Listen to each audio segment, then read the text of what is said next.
Ensuite, on a d'autres points d'administration générale donc, que je vais présenter.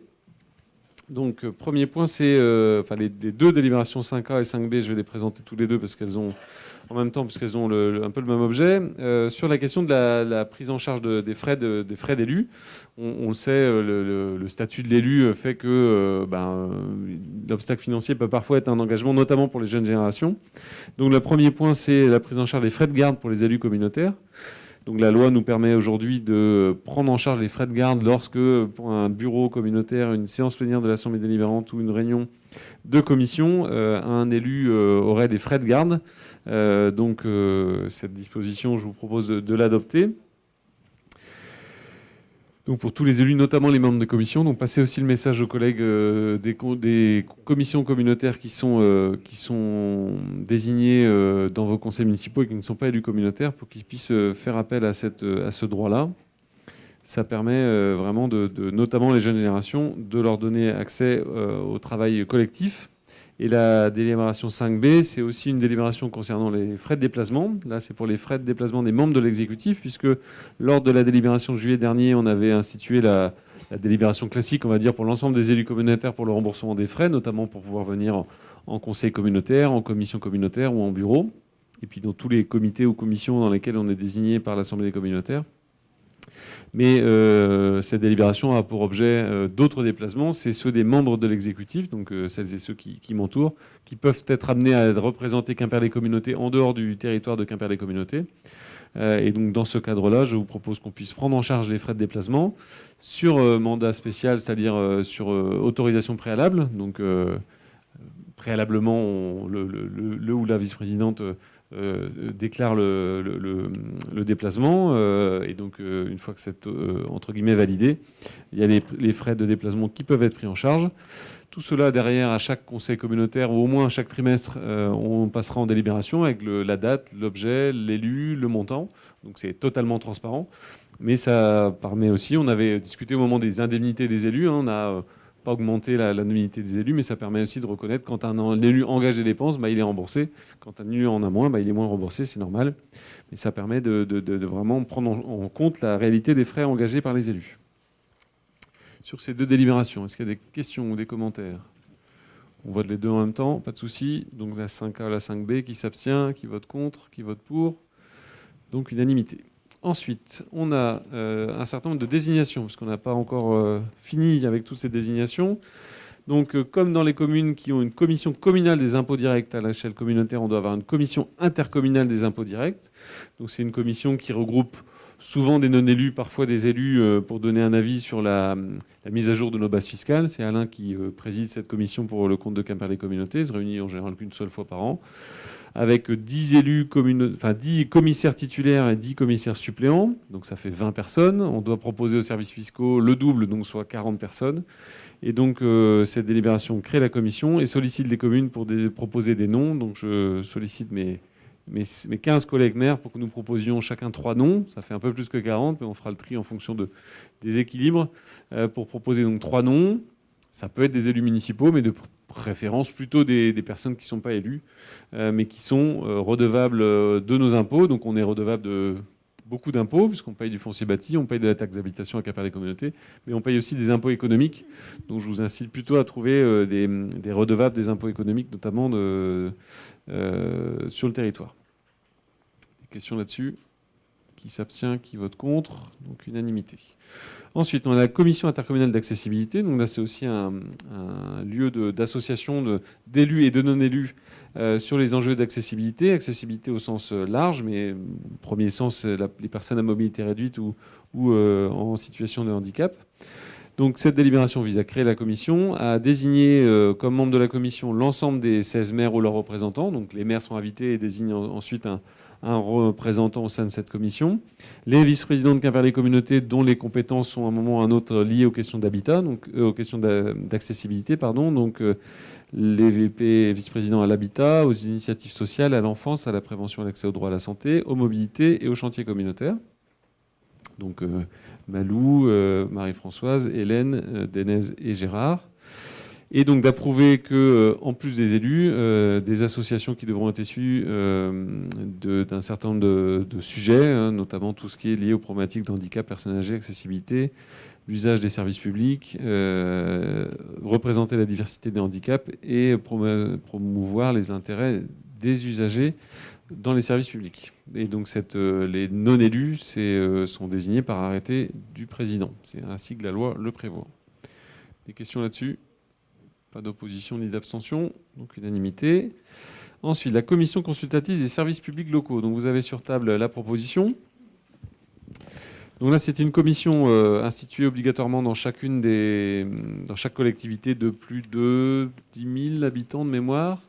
Donc elle a pour objet minimum légal, entre guillemets, la présentation annuelle des rapports sur les déchets, comme on vient de le faire, le rapport sur l'eau et l'assainissement, le rapport sur les mobilités, le rapport sur, j'oublie quoi encore, sur tous les DSP, toutes les délégations de services publics qu'on peut avoir. Donc en matière d'eau et d'assainissement, normalement, nous n'en aurons plus dans 3 ans, Daniel.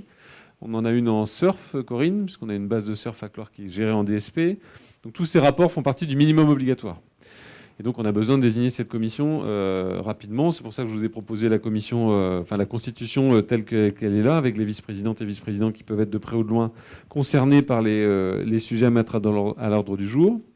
J'ai fait un appel, la communauté a fait un appel à candidature, donc vous retrouvez aussi des candidatures qui sont citées en dessous avec un ou plusieurs noms, en l'occurrence 3 maximum, en l'occurrence 2 ou 3 d'ailleurs, par association.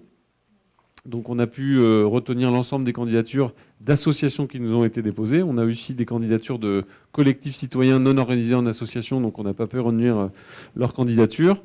Par contre, au-delà de cette première désignation, pour moi, la CCSPL, la Commission consultative des services publics locaux, doit être un des sujets à l'ordre du jour de notre groupe de travail sur la consultation citoyenne que j'évoquais tout à l'heure, pour voir si ce n'est pas cette CCSPL qui peut devenir une commission un peu plus globale de travail sur c'est quoi nos services publics, auquel cas on refera un appel à candidature pour peut-être élargir, puisque là, les candidatures des associations sont essentiellement tournées sur les enjeux environnementaux, mais il y a plein d'autres enjeux qui pourraient être travaillés au sein de cette commission consultative. Donc je vous propose donc cette première version, et puis donc je redis, dans les 6 mois qui viennent, au printemps ou l'été prochain, en fonction des conclusions du groupe de travail sur la citoyenneté, éventuellement on remettra à jour cette commission. Est-ce qu'il y a des questions ? Alors, donc les élus, vous avez vu, hein, c'est moi-même, Corinne, Dénès, Daniel, Gérard, Daniel et Eric Saint-Hilaire. Et puis dans les associations, donc Eau et Rivière, IEC en transition, le comité des fêtes de l'Ocunolé, Rivière et Bocage, Bellon, Brégno, Mérien, le collectif 6000. Collectif 6000, donc c'est un collectif qui travaille sur les sujets d'assainissement de nos collectifs. L'association Nous voulons des coquelicots et puis l'association Aux Actes. Des questions ou des commentaires ? Des oppositions ou des abstentions? Donc unanimité. Ensuite, on a donc donc c'est dans l'ordre. Donc la désignation des membres du conseil d'exploitation de la régie des eaux et de l'assainissement. Donc nous gérons en régie l'essentiel de notre compétence au assainissement. Nous avons la volonté de la gérer 100% en régie à partir du 1er janvier 2023. Daniel, je dis pas de bêtises, c'est ça ? 2023, ouais. Parce que la dernière DSP, c'est 31 décembre 23, donc 1er janvier 24. Ouais, c'est ça. Mais donc sur la régie, on a donc l'obligation d'avoir un conseil d'exploitation. Ce conseil d'exploitation doit être composé majoritairement d'élus communautaires. Donc comme c'est 7 élus minimum, ça fait au moins 4 élus communautaires. Il s'avère que les élus délégués à l'eau et à l'assainissement sont plus souvent des élus municipaux non élus communautaires que des élus communautaires. Donc je vous propose la composition suivante. Donc en élus communautaires, Daniel Hanoc, Alain Folic, Gérard Jambou et Gilles Gentil. En élus municipaux titulaires, donc David Rossignol qui est adjoint au maire à Cloire. Donc ce ne sera pas Guy Faoucher pour Sker, mais Frédéric Lebeu. Lebeu ou Lebeuse d'ailleurs ? Beu. Mais on dit Lebeu, même s'il y a un X. Hein. BEX. Et Christophe Hulvé, qui est donc Fred Lebeu qui est adjoint à Sker et Christophe Hulvé qui est conseiller délégué, c'est ça, à Redélé. Donc c'est les titulaires. Et pour les suppléants, donc je propose Jean-Luc Evenou, Denis Barguil, Stéphane Cadeau et moi-même, ainsi que 3 suppléantes. Bruno Jaffré qui est adjoint au maire à Saint-Urien, Patrice De Goff qui est adjoint, c'est ça Nolven ? Adjoint au maire ou conseiller adjoint au maire à Mélac, et Anne Bory qui est maire d'Arzanon. Donc les suppléants normalement n'ont pas à être sollicités, hein, puisque les titulaires, puisque les réunions du conseil d'exploitation sont organisées en même temps, en parallèle des comités de suivi au assainissement où la plupart de ces élus seront présents, mais donc il faut quand même des suppléants, c'est la règle du jeu. Des questions là-dessus? Pas d'opposition ni d'abstention? Ok. Ensuite, on revient sur la note globale. Donc, des élus à désigner dans les organismes extérieurs. Donc, on a le syndicat mixte du SCORF, le comité syndical du futur syndicat fusionné Blavet SCORF Laïta. Et donc, sur ces deux désignations, on a essayé de faire de la cohérence, puisque le syndicat mixte du SCORF disparaîtra comme le SMAIL pour intégrer le futur syndicat fusionné, au 1er janvier normalement, enfin 1er janvier. Donc, pour le syndicat mixte du SCORF, on propose en titulaire Daniel K, Jean-Claude Quintel, Anne Bory et Alain Folic. Vu qu'il y a 2 réunions encore peut-être jusqu'à la fin de l'année. On avait mis des suppléants, mais on a pris des maires du territoire concerné et moi-même. Donc moi-même, Monique Codan, Yves Nico, Corinne Collet. Mais logiquement, nos 4 titulaires devraient pouvoir s'organiser pour être là aux 2 réunions qui restent. Et donc dans le futur comité syndical fusionné, donc Daniel K, Jean-Claude Quintel et Anne Bory. Pour le conseil d'administration d'Aloen, donc Aloen c'est l'agence locale d'énergie de Lorient. Donc Christophe Leroux, c'est cohérent avec cette délégation. Sur Actif, qui est un organisme qui travaille sur l'insertion dans l'emploi, Yves Nico. Là, toujours pareil en lien avec cette délégation. Et pour le conseil de surveillance du GHBS, donc le groupement hospitalier Bretagne Sud, donc je propose que j'y sois au titre de Quimperlé Communauté. Et donc pour info, vous avez en bas des désignations qui sont faites par l'association des maires du Finistère, mais toujours en lien avec ces sujets d'eau, de grand cycle de l'eau, pardon. Et donc là aussi, vous avez pour info des propositions qu'on a faites à l'Association des maires du Finistère pour désigner nos représentants dans ces instances. Sur toutes les désignations, est-ce qu'il y a des questions, des commentaires?